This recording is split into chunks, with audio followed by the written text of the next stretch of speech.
Bienvenue chers amis au cœur de l'émission Homo Micro. Homo Micro, l'émission qui se prend en mots.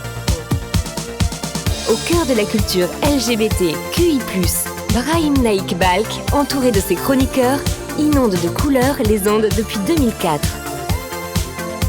L'aventure continue avec cette nouvelle émission qui commence maintenant. Bonjour à toutes et à tous, où que vous soyez, merci de nous rejoindre dans cette émission particulière de Homo Micro, votre rendez-vous hebdomadaire. Non, ce n'est pas Brahim que vous entendez ici, c'est Nathan, le réalisateur, mais ne vous inquiétez pas, vous l'entendrez tout au long de cette émission, car il faut bien que l'on puisse entendre parler de votre animateur préféré. Aujourd'hui dans cette émission spéciale, je vous propose un best-of, une petite sélection de nos invités intervenus dans les différentes émissions que nous avons faites au cours de l'année 2022. Et je vous rassure, il risque d'y avoir d'autres émissions best-of de ce genre. Si vous vous demandez ce qui s'est passé lundi, vous le saurez lundi prochain à 20h30 sur Fréquence Paris Pluriel 106.3 FM.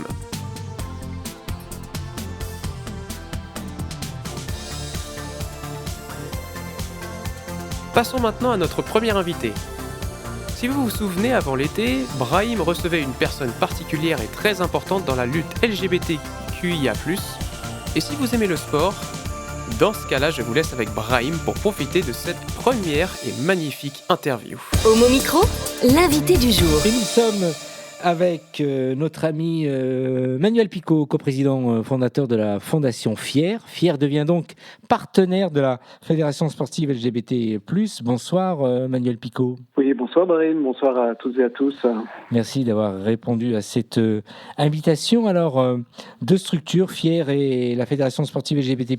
Avant de nous dire un peu pourquoi ce partenariat, expliquer le travail de FIER et de la Fédération LGBT+, Manuel. En quelques mots, la fondation FIER, elle a été créée en 2015 pour financer les Gay Games et on est devenu le légataire et aujourd'hui elle œuvre dans trois buts pour l'inclusion, l'équité, le respect des personnes dans le sport ou la culture, quelle que soit leur orientation sexuelle ou leur identité de genre. Et à ce titre, on travaille avec le tissu associatif pour financer des projets. On construit un plaidoyer pour rendre le sport plus inclusif et on accompagne les associations ou les porteurs de projets dans la mise en œuvre de leurs projets ou dans la mise en œuvre de nos préconisations. Ouais. Et la Fédération sportive LGBT+, est une fédération qui a été créée en 86, au lendemain d'ailleurs d'une participation aux Gay Games, et qui rassemble aujourd'hui plus de 50 associations sportives dans toute la France, qui sont unies par la même vocation de faire du sport autrement, lutter contre les discriminations liées à l'orientation sexuelle ou l'identité de genre. Alors pourquoi ce partenariat et quel sera le rôle de chacun, Manuel ? En fait, on a souhaité officialiser un partenariat qui de facto existe depuis longtemps. La FSGL et la Fédération sportive LGBT+, et Paris 2018 étaient intimement liés dans l'organisation de cet événement. Néanmoins, ce sont deux structures et on a d'abord voulu afficher le fait qu'on défend les mêmes intentions, la même lutte contre les discriminations et le même engagement pour l'inclusion de toutes et tous dans le sport. Ensuite, on veut augmenter notre manière de fonctionner, de croisement, et notamment faire en sorte que les clubs, notamment de la fédération sportive, répondent plus à nos appels à projets pour innover et pour l'inclusion. Et puis, on souhaite que nos deux structures puissent agir de concert pour sensibiliser l'ensemble du mouvement sportif à l'inclusion des personnes LGBT. Il y a tellement de choses à faire que la fondation ou la fédération sportive ne peut pas tout faire, et donc on essaye de bien mettre le lien entre les deux. Et puis enfin, on va essayer de faire en sorte que l'ensemble du mouvement sportif LGBT soit labellisé label Fier Sport, puisque c'est un label que nous avons créé l'année dernière et qui valorise les organisations les plus inclusives. Il serait logique que toutes les associations et la fédération soient labellisées.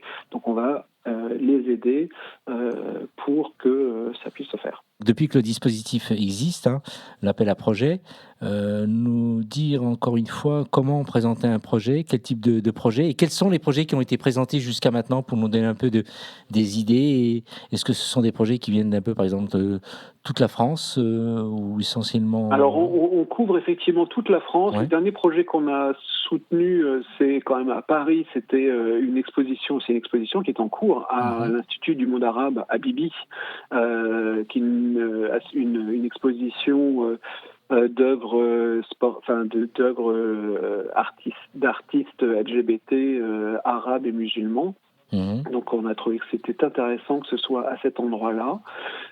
Sinon, nous avons, par exemple, j'étais venu en parler, lancer une exposition sport et fierté avec un livre de témoignages. On a aidé au financement du tournoi international de Paris, un tournoi de volley féminin. On a financé un court-métrage sur l'homophobie dans le rugby, etc. Il y a aussi donc des projets aussi qui viennent de province. Il y a des projets de province. Il y a par exemple une médiathèque LGBT qu'on a aidé à financer à Maubeuge dans le Nord.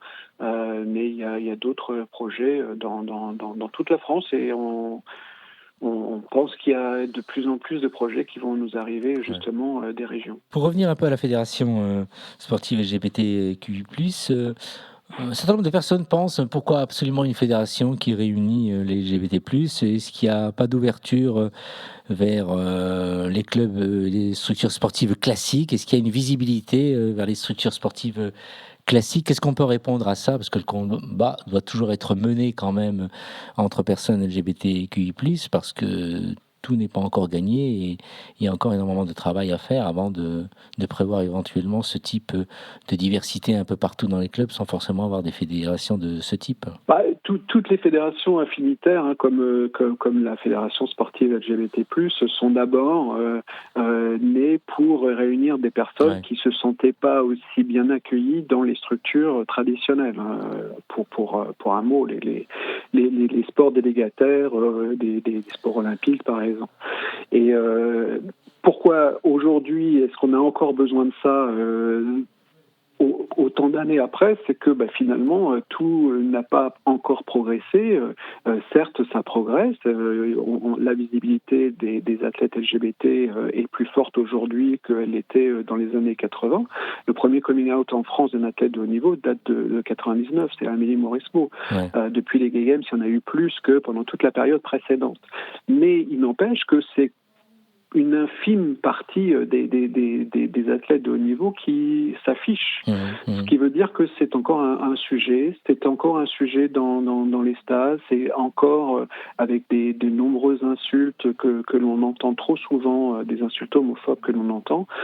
Et donc ça donne l'esprit que les personnes homosexuelles ou les personnes trans ne sont pas bienvenues dans le monde du sport. Donc ces associations, elles sont là pour justement montrer tout à fait le contraire. Et ces associations ne sont pas limitées aux personnes LGBT, elles sont ouvertes à tout le monde qui respecte justement la différence d'orientation sexuelle ou d'identité de genre. Un sujet brûlant en ce moment, la Coupe du Monde de football au Qatar. Beaucoup souhaitent donc boycotter cette Coupe du Monde. Ton avis un peu sur la question ? Alors nous, on va pas se positionner véritablement là-dessus, mais effectivement, c'est pas au moment où l'attribution est faite qu'on devrait se positionner. C'est au moment où on a attribué en fait la Coupe du Monde au Qatar qu'on aurait dû tous s'insurger contre le pays qui a été choisi pour des raisons à la fois de droits humains et écologiques d'ailleurs. Mais maintenant, voilà, c'est un événement qui va justement permettre de parler de l'oppression que vivent. Justement, j'allais en venir, les LGBT+, ils ne souhaitent pas vraiment la visibilité. Dans ce pays. Ouais. Voilà, après, est-ce qu'il faut boycotter ou pas boycotter ? De toute façon, les événements sportifs ont lieu dans le monde entier depuis des décennies et ont toujours montré que il se faisait dans des pays où les droits humains n'étaient pas forcément respectés, que ce soit en Russie ou en Chine ou bien d'autres. Oui.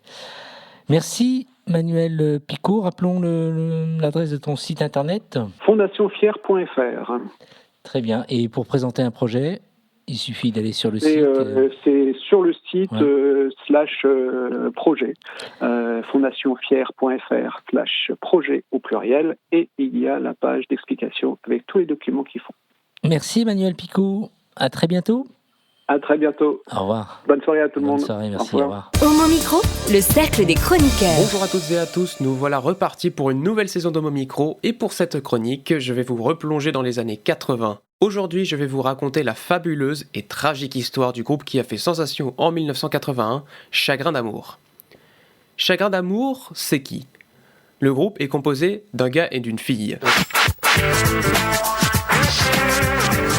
Non, ça n'a rien à voir avec ça. Le groupe est composé de Jean-Pierre Trochu et de Vali Kligerman, ou plutôt connus sous leurs noms d'artistes respectifs, Grégory Ken et Vali. Au début, les deux n'étaient rien, ils vont devenir tout. Enfin, pas vraiment. Au départ, Grégory Ken a déjà une belle carrière. Il commence dans les années 60 en étant le guitariste de Michel Page sur les tournées d'été de France Gall, et il est accompagnateur d'Annie Cordy. Il a aussi son groupe yéyé, appelé Claude et ses tribuns. Il enregistre pendant la décennie ses premiers 45 tours, dont le morceau LSD, sous le pseudonyme de Grégory.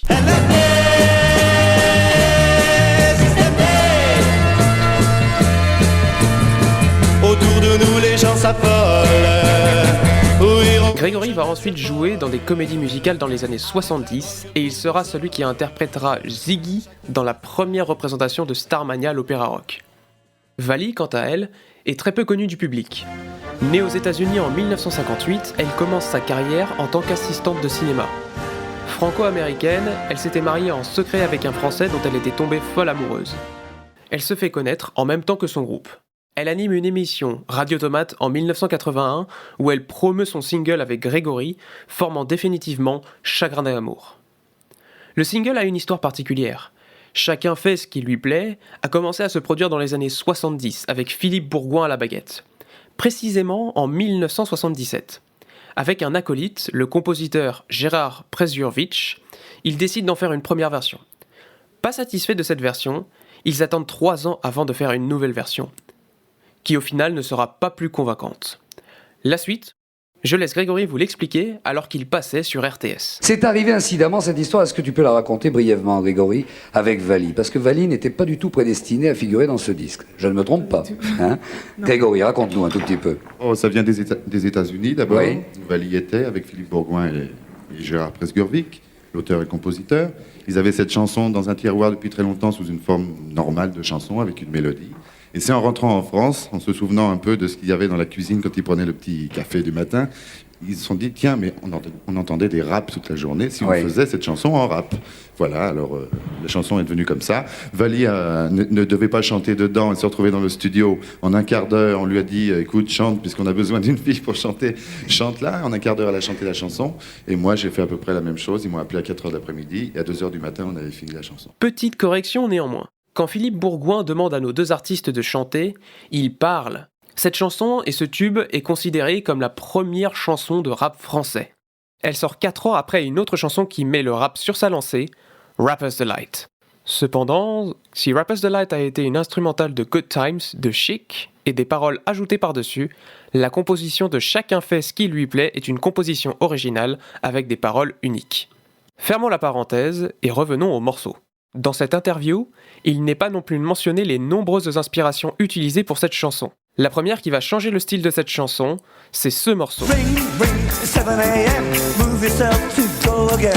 Cold water in the face brings you back to this awful place. Oui, vous avez bien entendu, c'est ce Ring Ring 7 AM qui est repris au début de la chanson de Chagrin d'amour avec ce fameux 5h du mat, j'ai des frissons. Ensuite, on retrouve des références à tout va. Marilyn Monroe avec la blonde platine, les marques de lingerie, Cœur croisé, Petit bateau ou Éminence, une voiture, la Renault Ondine, et n'oublions pas cette magnifique anecdote à Sartre, pendant que Boulogne se désespère.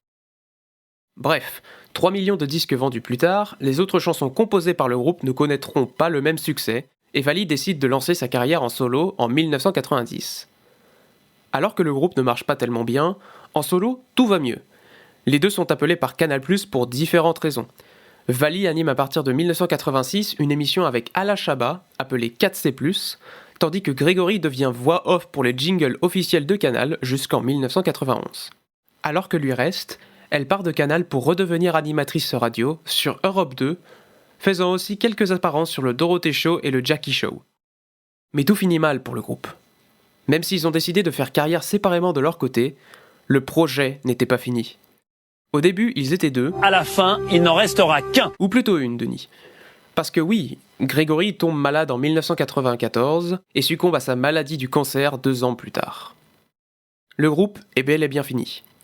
Vali, après le décès de Jean-Pierre Trochu, refuse toutes les offres de tournée avec la chanson incluse dans les tournées, car elle pense qu'il est inconcevable de chanter cette chanson sans lui. Ce qui est plutôt vrai. Elle passe une saison chez France Inter en 2013-2014 avant de redevenir réalisatrice radio. Comme quoi...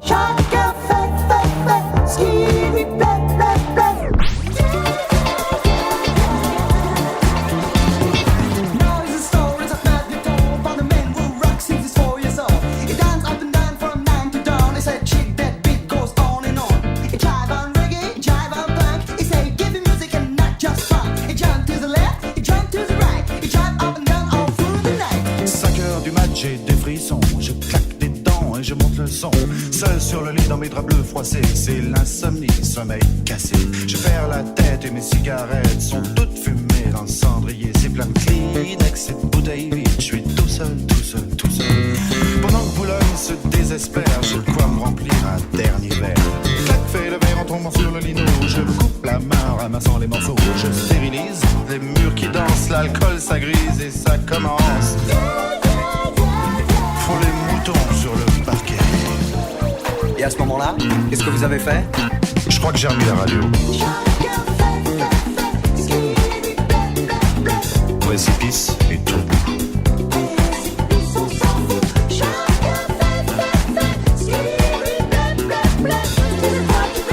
Qu'est-ce qu'elles ont à me dire les étoiles? 6h du mat, faut que je trouve à boire. Liqueur forte ou café noir. Je brûle un feu rouge, police patrouille, je serre les fesses, y'a rien qui presse. 4, 5, francs marros, crie le petit chose dans le matin rouge, car mon ondine sous ses comptines. La fiesta, Tout près d'une poste, y'a un petit bar, je pousse la porte et je viens m'asseoir. 3, 4, petits mulets, tape le carton dans les water. Toute seule au bar, dans un coin noir, une blonde platine sirote sa fille. Elle dit champagne, je l'accompagne, elle dit 50, je lui dis ça me tente. Et vous êtes rentré comment? Dans ma voiture. Ah, il y avait toujours le même air à la radio. Que de pression dans les bars.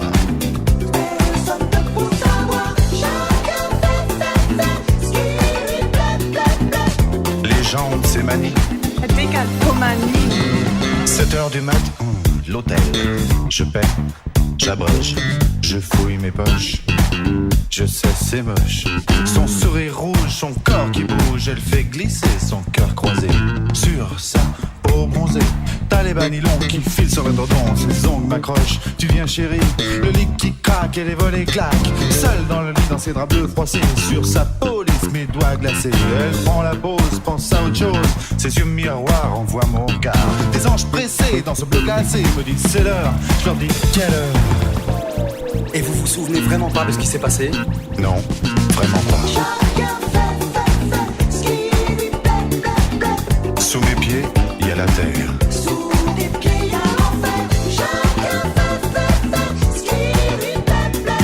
Mon Dieu, je peux même pas jouer. Tant pis pour toi, il faut dormir. Alors je me sauve dans le matin gris. C'est bien que t'as joué, pas de taxi. Les gens qui se tapent leurs petits ronrons, les éminents, tes petits bateaux. Pour la je s'oublie. Mon studio, j'aspirateur, la vidéo me fait un peu peur. Madame Pipi a raison, oui, monsieur papa se fait du tracas.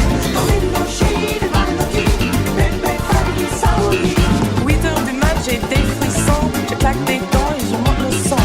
Saut sur le lit de mes heures de passé, c'est la soumise, son nez cassé. Je perds la tête, mes cigarettes sont toutes fumées dans le cendrier. C'est le Kleenex et tout est vide. Je suis toute seule, toute seule, toute seule.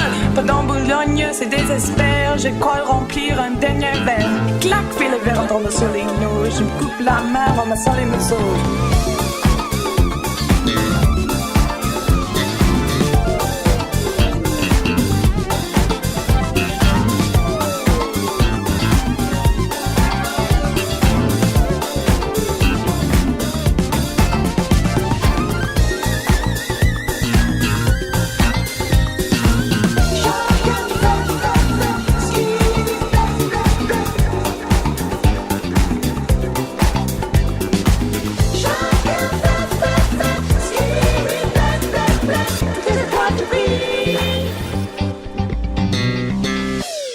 Homo Micro, l'invité du jour. Merci Nathan, formidable travail. On va demander à notre invité Domenico de faire un commentaire avec tout ce que tu viens d'entendre. Je trouve déjà que la chronique est vachement bien montée. Ouais. Donc bravo pour le travail de montage. Merci. Déjà, même sur quand tu as lancé mon remix, tu as fait un petit pont entre l'original et le mien. Voilà. Il y a un petit détail fort bien amené. Voilà, bravo en tout cas pour ton travail. Merci en tout cas. Donc c'est comme tu le disais donc hors antenne, donc ça fait très disco. Moi j'aime bien ce morceau. Donc c'est vraiment un retour. Ça monte à combien de temps déjà, Chagrin d'amour? Chagrin d'amour, c'est 81, donc ça fait déjà plus de 30 ans, même 40 ans. 40 ans. En fait, c'est 81 et c'est en 82 que ça a cartonné. Le truc est sorti fin 81 et c'est en 82 qu'il y a eu de gros succès énormes. Donc là, c'est les 40 ans cette année en fait. Oui. Et alors, avant de laisser quelques questions, donc Nathan, la rencontre avec Vali, comment elle s'est faite elle s'est faite il y a très très longtemps puisqu'on s'est connus dans une radio. Ouais. Voilà. Donc il y a très très longtemps. Oui, dans une radio qu'on ne citerait pas. Mais ensuite, donc, et là, on t'a demandé simplement, c'est Vali qui t'a proposé. Là pour le remix. Ouais. Non. Moi, l'histoire. Moi, j'aime ce titre depuis que je suis tout petit et je connais les gens qui bossent à la maison de disques qui détiennent les droits de cette chanson. Et un jour, je parlais avec un des directeurs artistiques. Je lui ai dit, j'adore cette chanson. Si jamais tu pouvais me récupérer les pistes. J'adorais me faire une version. Au départ, c'était vraiment, je voulais me faire une version à moi parce qu'en fait, l'original, c'est impossible à jouer en club. C'est pas du tout calé. Il y a pas d'intro, donc pour les DJ, tout ça, c'est très très difficile à mixer. Il y a pas d'intro, il y a pas de sortie pour mixer, c'est très dur. Donc je m'étais dit que je voulais faire un truc un peu pour les DJ et puis leur filer une fois que je l'aurais fait. Excusez-moi.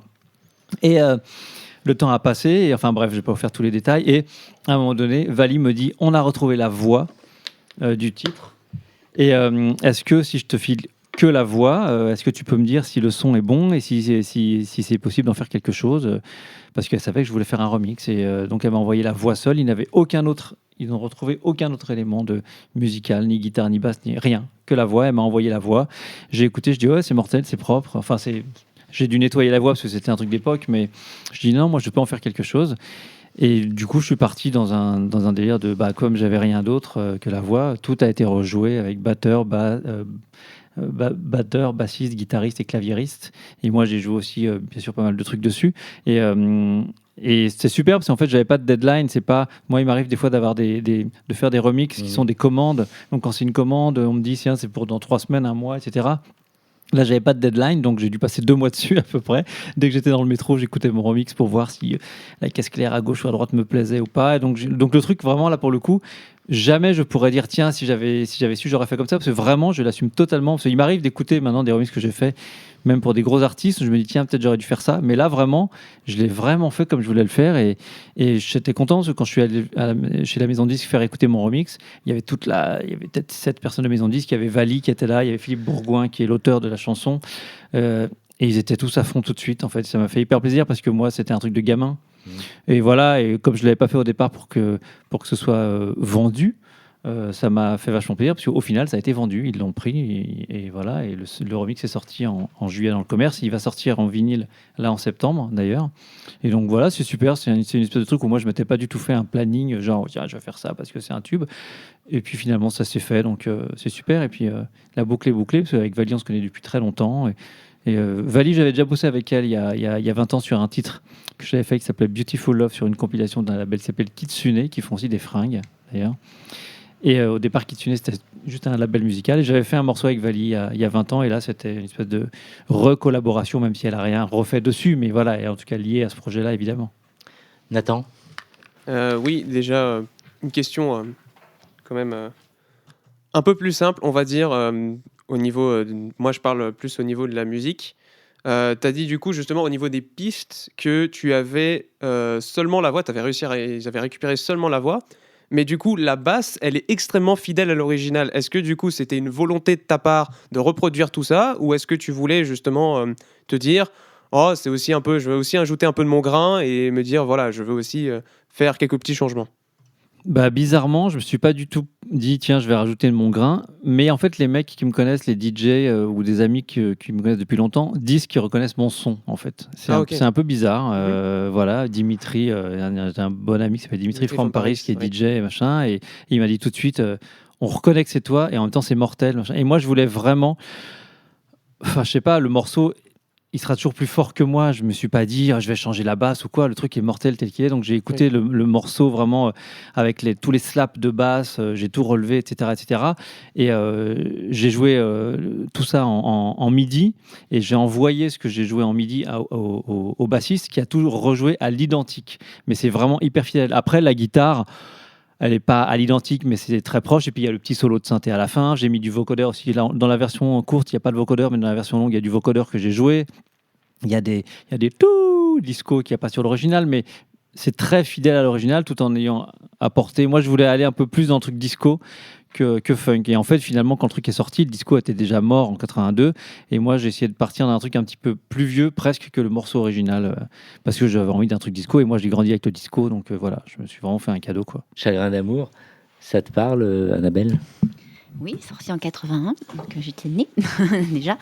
Non, j'adore cette chanson et c'est très marrant parce que je me promenais à Boulogne samedi, j'écoutais cette musique, là c'était sur Spotify en même temps, voilà. C'est très rigolo.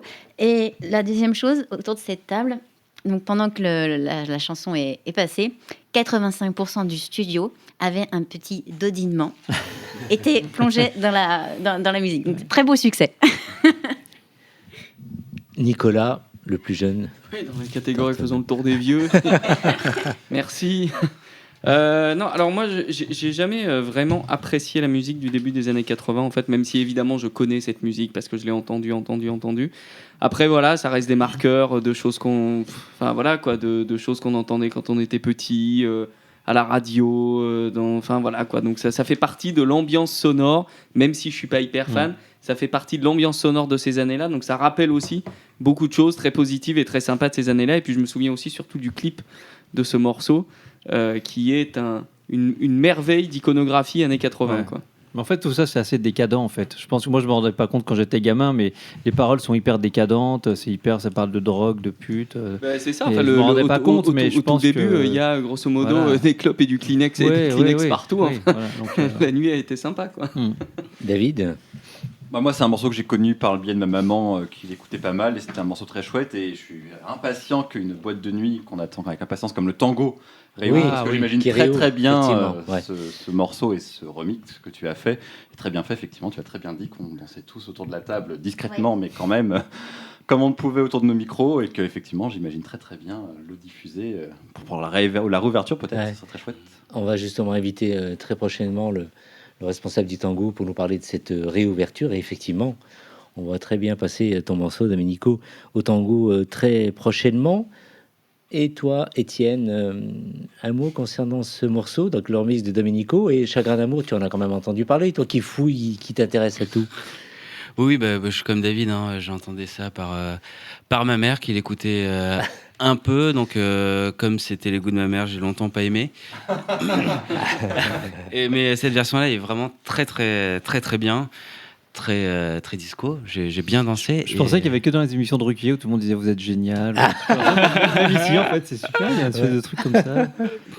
Mais est-ce que, comme c'est sorti en juillet, est-ce que ça tournait en boîte comme tu le souhaitais cet été? J'en sais rien du tout. Moi, je sais que la maison 10 m'a envoyé un espèce de ce qu'ils appelle un report des DJ qui parce qu'en fait c'est mis à dispo sur un site et les mecs le chopent ou pas. Et ils m'ont envoyé un report avec les commentaires des gens et ça m'a fait hyper plaisir parce que des gens, même si je les connais, mais qui disent Smile, Dimitri, et même j'ai vu que Martin Garrix avait chopé le remix et l'avait joué dans une émission radio. Je me dis, c'est marrant. Donc après, est-ce que ça a eu le retenti?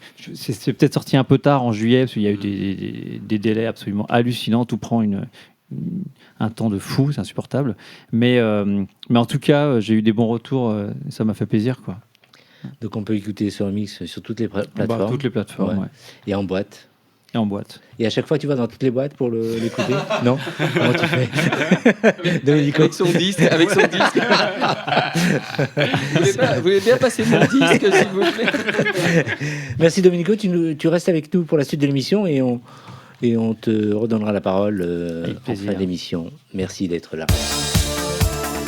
Homo Micro, le podcast qui se prend au mot. Voilà, vous avez entendu le sport et la musique, et bien maintenant passons au théâtre, car notre prochain invité n'est nul autre que Franck Villette, qui a décidé de réécrire la pièce de Muriel Robin et de Pierre Palmade, cette pièce bien sûr iconique.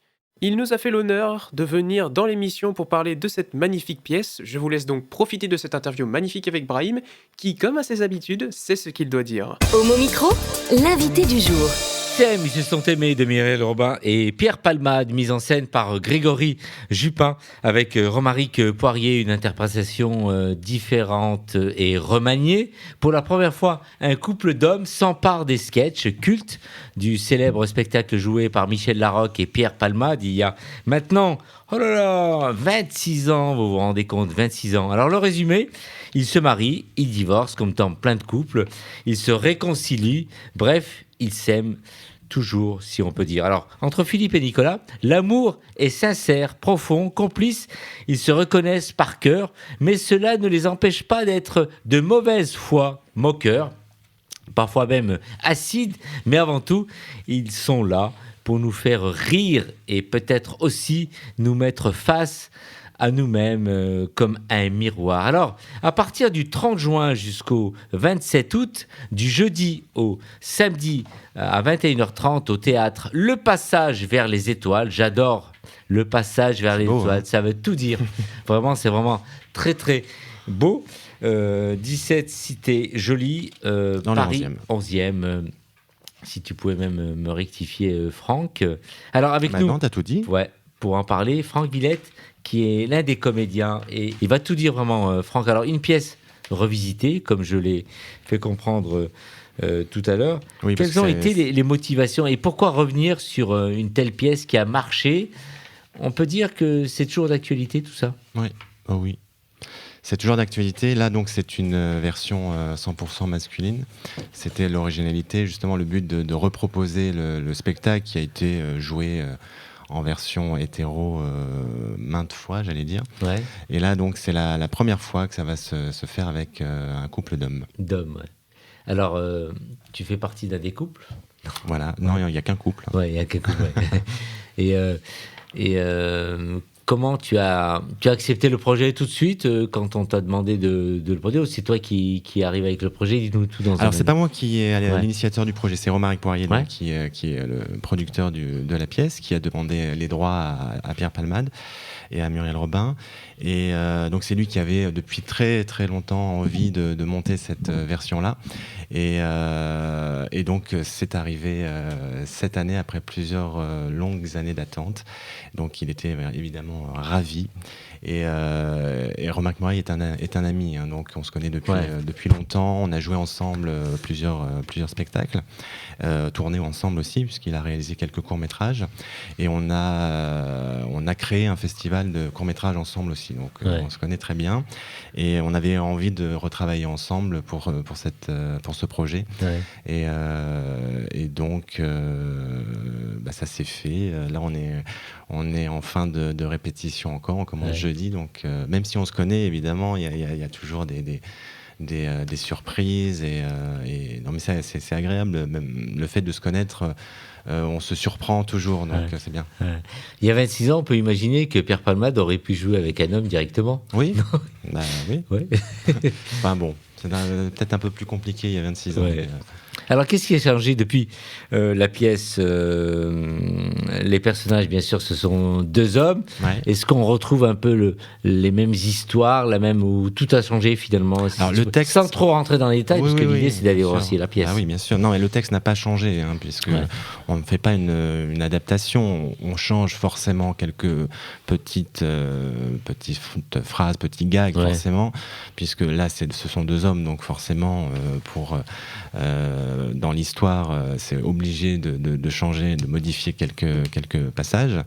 Et on a fait quelques modifications de texte au niveau des blagues, parce que il y a certaines choses qui ne passent plus vraiment comme il y a 26 ans. Alors, il y a 26 ans que ça s'est joué, mais on a notre mémoire quand même, Eric. Tu vas nous en dire deux mots, parce que tu as quand même vu il y a 26 ans la pièce. Oui, j'ai vu à la télé. En fait, j'étais pas allé. Oui, c'était bon. C'était très drôle, mais c'était dans une optique hétéro. Voilà. Là, la révolution, c'est qu'entre-temps, il y a eu le mariage, et là, ça se justifie. Ça se justifie. Alors justement, il est question d'amour entre 2 hommes. Alors quelle différence on peut retenir d'un couple classique, justement? Il y a des choses qui changent. On s'aperçoit qu'il n'y a pas de différence. C'est un couple. Donc ils s'aiment, ils se marient, ils s'aiment, ils divorcent, ils se re-aiment, puisque c'est le titre du 3e spectacle. Et en fait, il n'y a pas de différence. C'est ça, justement, la chose incroyable pour certaines personnes, mais il n'y a pas de différence. Est-ce que la pièce donc remaniée aborde-t-elle aujourd'hui les mêmes problèmes et les sujets que la première? Alors il y a le mariage, il y a les disputes, il y a la mauvaise foi, tu en parlais tout à l'heure, et la belle-mère. Et la belle-mère. La belle-mère, les parents, c'est ça. Le divorce, donc. Et puis d'autres choses après. Mais enfin, de toute façon, je peux vous le dire, parce qu'il y a rien je révèle rien, puisque si vous avez vu les spectacles, on sait qu'après ils se remettent ensemble, enfin voilà, il y a plein de choses qui se passent. Tu parlais d'une pièce drôle, oui, on espère, c'est le but, mais aussi d'émouvoir. C'est pas une suite de sketchs comme on aurait pu le penser à l'époque, ce qui peut faire penser à l'époque une suite de sketchs. D'autant que c'est pas les mêmes personnages en plus dans le spectacle. Ils jouent plusieurs personnages. Nous, c'est vraiment le même couple. Et donc là, on essaye de faire rire, bien sûr, mais aussi d'émouvoir, de toucher le spectateur, et en apportant une émotion et un jeu qui n'est pas juste de la blague, de la gaudriole et du tagadac poète.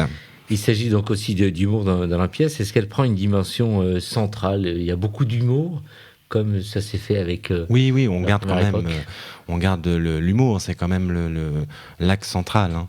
Mais encore une fois, donc, on rajoute après tout ça autour, l'émotion, la vérité, voilà. Qu'est-ce qui a fait que tu acceptes de jouer cette pièce aujourd'hui en ce qui te concerne? Moi, j'avais très envie de jouer autre chose de ce que j'avais l'habitude de jouer. Toujours les personnages un peu torturés, violents. Donc là, j'avais envie vraiment d'une comédie. Et voilà, j'en ai discuté avec Romary qui cherchait un partenaire. Donc ça s'est fait, voilà. Tour de table avant de poser quelques dernières questions. Éric Garnier. Oui, est-ce que c'est à cause du Covid que ça a été long à mettre en route, ou est-ce que il y a quand même eu des résistances, dire bon, quand même c'est un peu risqué, certes la société a évolué, mais qui ça va intéresser? Est-ce qu'il y a eu une étude un peu de marché en se disant là, peut-être y avoir beaucoup d'hommes qui vont venir, qui peut-être n'avaient pas été voir la première pièce? Alors, il n'y a pas eu d'études de marché. Le Covid n'a rien à voir. C'est vraiment un concours de circonstances. Il a en fait obtenu les droits vraiment là, il y a quelques mois, et du coup, on a mis ça en place. Et en parlant de cibles, il y a beaucoup, on est étonné, mais enfin, je ne sais pas s'il faut être étonné, mais en tous les cas, c'est très varié dans le public. Il n'y a pas c'est pas un public que LGBT. Ouais. Il y a une pression de jouer une telle pièce aujourd'hui. Oui, J-3 là, oui. Ouais. oui, forcément, il y a une pression déjà d'être sur scène, évidemment, donc pour une nouvelle pièce. Et là, on est un peu attendu au tournant aussi, quand même. On se dit qu'on est attendu au tournant. Parce que ça représente dans l'inconscient collectif, ils s'aiment, ils se sont aimés, ça a quand même eu beaucoup de succès. Et là, de faire cette adaptation en version masculine, on se dit évidemment, on nous attend au tournant. Donc il faut pas se louper. Ouais. Tu peux nous parler un peu de gens qui t'entourent dans l'équipe? On parlait de Romaric et autres. Si tu pouvais un peu nous les présenter. Donc Grégory Jupin, qui est le metteur en scène, qui lui est acteur aussi. Il fait beaucoup de théâtre, d'opéra, d'opérette. Et c'est quelqu'un de très actif et qui met en scène aussi. Et Romaric Poirier, donc, comme je vous disais tout à l'heure, qui est devenu un ami, mais on a travaillé beaucoup ensemble. Ouais. Est-ce qu'on peut imaginer un soir Pierre Palmade venir avec Muriel on espère, Robin, observer? On espère. Ouais. Ouais, ça serait bien qu'ils viennent, oui. Ouais. On n'a pas lancé d'invitation officielle. Moi, s'ils nous écoutent, venez, on vous attend. Ouais. Alors pour conclure, l'amour, est-ce qu'il fait aussi mal malgré les dérisions de la pièce? L'amour, oui, l'amour, ça fait mal, ça fait du bien. On essaye évidemment de mettre tout ça en dérision. La moindre dispute ou le moindre conflit, on essaye de le désamorcer avec de l'humour, avec de l'ironie. Mais après, je sais pas. Moi, je pense que l'amour, oui, ça fait mal et ça fait bien. Je sais pas ce que vous en pensez. Ouais, on va faire peut-être un tour de table. Mais avant, est-ce que donc une pièce où il y a deux hommes qui jouent, il se passerait rien. Donc. Ouais. Est-ce qu'on peut des femmes peuvent aussi se retrouver dans votre pièce? Je pense, oui. Oui, c'est au-delà des des genres, hein. Et donc c'est vraiment, comme je le disais tout à l'heure, c'est universel. Ouais. C'est un couple qui s'aime, qui ne s'aime plus, qui se re-aime. Eric, prêt à aller... Est-ce qu'en 25 ans, le couple a changé? Donc vous avez la pièce de départ qui a 25 ans. Est-ce que finalement... vous trouvez qu'un couple, puisque c'est la même chose, deux hommes ou un homme et une femme, est-ce que le couple aujourd'hui n'est plus tout à fait le même qu'il y a 25 ans? Est-ce que ça se sent dans la pièce? Vous avez fait des petites modifications, pas seulement de masculin-féminin, mais voilà. Est-ce qu'il y a une évolution? Oui, je pense, oui. Il y a, de par l'évolution du temps et des mentalités. Voilà, je vais revenir sur les couples hétéros. Forcément, il y a une évolution avec la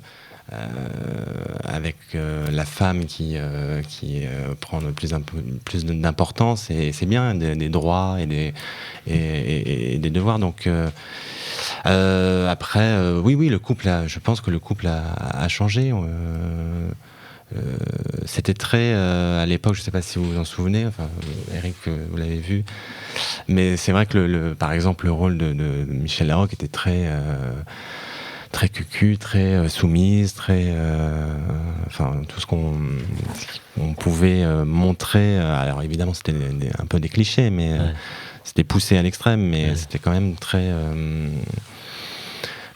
très le mâle dominant. Patriarcal. Merci, je cherchais le... Et alors, quel est ton rôle dans le... T'es pas soumis? Non, je ne suis pas soumis. Il n'y a pas tout ça.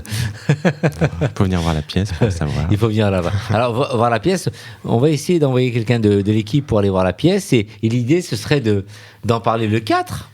Valérie, oui. Je suis sûr qu'elle se joue de jeudi. On a les invitations et je veux bien. Tu fais nous un débrief. Et, très bien. Avec plaisir. Ouais. Très vite. Et on en reparle lors de la dernière émission de la saison, donc lundi une prochain. Une pression supplémentaire. Hein. Ouais. Et c'est vrai que c'est une pièce ça va aller jusqu'à en août. 27 août. Alors, prolongation, 6 succès, bien sûr. Oui. À voir si on prolonge dans le même théâtre ou si on va voir. Et le projet, c'est Eric. Alors, tournée, oui, il y a quelques dates déjà qui sont prévues. En France, notamment, je ne sais pas si je peux le dire, mais bon. Clermont-Ferrand, La Rochelle notamment. Lors de la dernière émission, le 4 juillet en fait. Il y a combien de places dans ce théâtre? Plus de 200, 200. Quand même. C'est une grande salle. Il y a 2 salles dans ce théâtre. Il y a une salle de 200 et une salle de 70. Et là, l'objectif, c'est que vous vous adressez au grand public. Oui, c'est vraiment grand public. Il y a pas de, ce n'est pas vulgaire, ce n'est pas interdit aux moins de 12 ans. Vous n'embrassez pas, par exemple. Ah ben ça, il va falloir venir voir la pièce pour le savoir. Oui. Elle nous dira tout, Valérie. Lundi prochain. Le 4 en tout cas. Merci Franck Villette. Merci à vous. Rappelez-nous alors le lieu, à quel moment ça démarre, quand ça se termine, et on espère vraiment une longue vie à ce spectacle. Merci, oui, donc ça commence jeudi, donc ce jeudi-là, le 30, et c'est jusqu'au 27 août au théâtre Le Passage vers les Étoiles dans le 11e, et c'est à 21h30. Et rappelle-nous le nom de toutes les personnes qui travaillent avec toi, l'équipe. Alors, donc je joue avec Romaric Poirier et la mise en scène est de Grégory Jupin. Merci Franck Villette. Merci à vous. Et tu restes avec nous pour Je reste avec vous avec plaisir. Merci. Homo Micro, l'émission LGBTQI+, qui se prend au mot. Merci beaucoup Brahim pour cette interview et merci, cher chroniqueur, d'avoir participé à ce superbe tour de table. À présent, je vous propose une petite pause musicale avant de passer à notre invité suivant. Le morceau que vous allez écouter est une surprise car je connais cet artiste pour d'autres morceaux qui sont plus Electronic Dance Music ou EDM. Cependant, DJ Licious ne s'est pas posé 4 milliards de questions avant de publier le morceau tellement il est groovy et qu'il est tout simplement dans la tendance pop du moment. Quand je vous dis que je croyais que c'était Purple Disco Machine, j'y ai vraiment cru. La voix qui est également présente sur ce morceau n'est nulle autre que Anna Wilson qui est une auteure-compositrice reconnue dans le monde de la musique. Bref, assez parlé du morceau, nous écoutons tout de suite Never Let You Go de DJ Licious avec Anna Wilson. When the wild bees come to drag your name, I'll be the one to block the way. When the mountains echo with your fear, don't lose sight, no, I am here. Black clouds are overhead, but it's not over yet. Calling out our fate to the last breath. In another circumstance, it could be our last dance. Here and now, there's no regret. I will never let you go. Oh, oh, oh, oh. I will never let you go. Oh, oh, oh, oh. I will never let you go. Never let you go. Never let you go. Oh, oh, oh, oh. Deepest seas to northern skies, I will melt away all you despise. In trials, if you don't succeed, you can still depend on me. Black clouds are overhead, but it's not over yet. Calling out our fate till the last breath. In other circumstance, it could be our last dance. Here and now, there's no regret. I will never let you go. I will let that dance. Here and now, now, go. I will let that dance. I will never let you go. I will let that dance. Here and now, now, go. I will let that dance. I will never let you go. When the wild bees come to drag your name, I'll be the one to block the way. When the mountains echo with your fear, don't lose sight, no, I am here. Black clouds are overhead, but it's not over yet. Calling out our fate till the last breath. In another circumstance, it could be our last dance. Here and now, there's no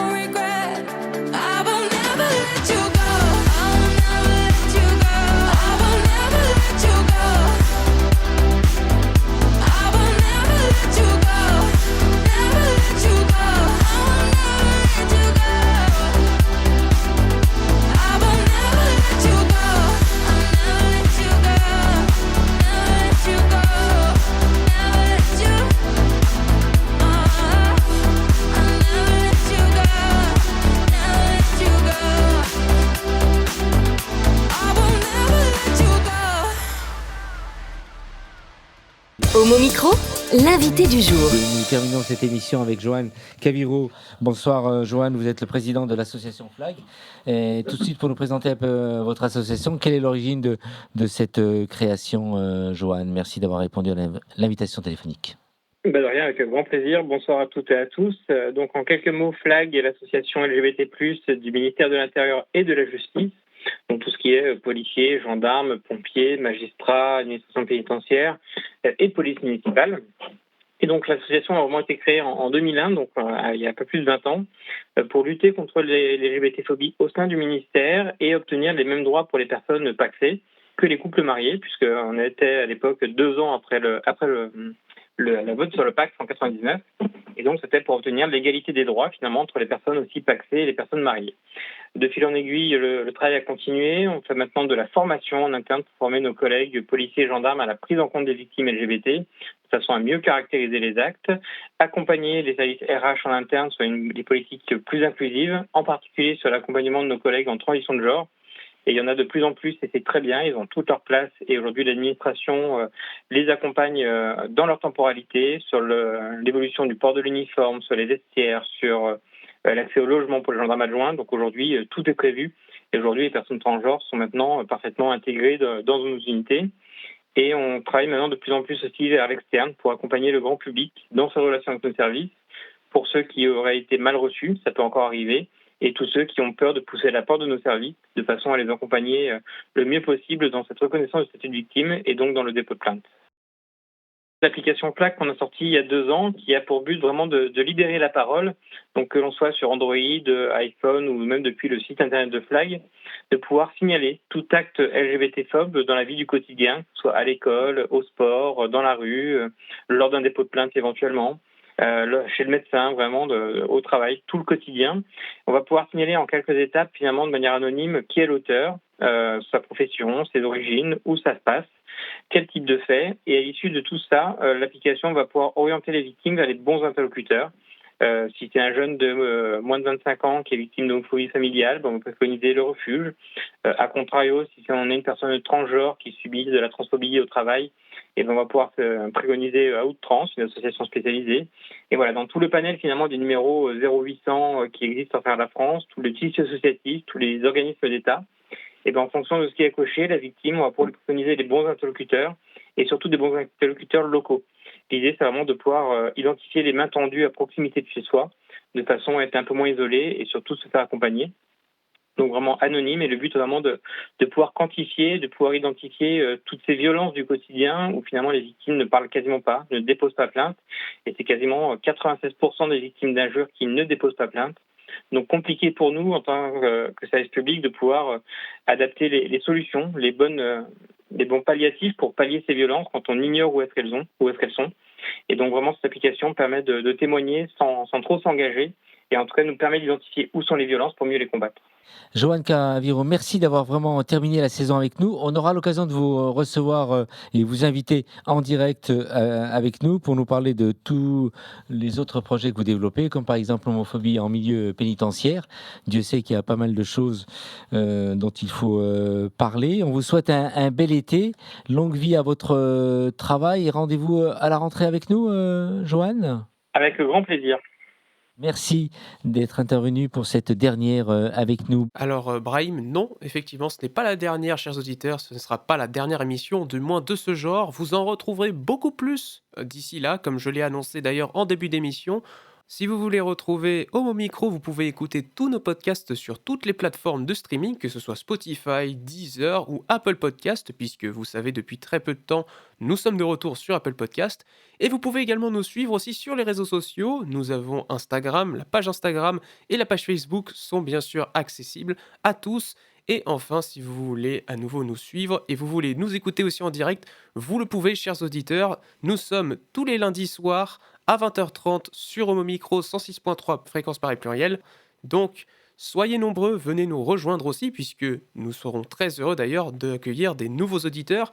Et puis, n'hésitez pas non plus à nous appeler. Je vous donnerai bien sûr le numéro de la radio si jamais vous voulez faire passer quelques messages, nous y répondrons avec beaucoup de cœur.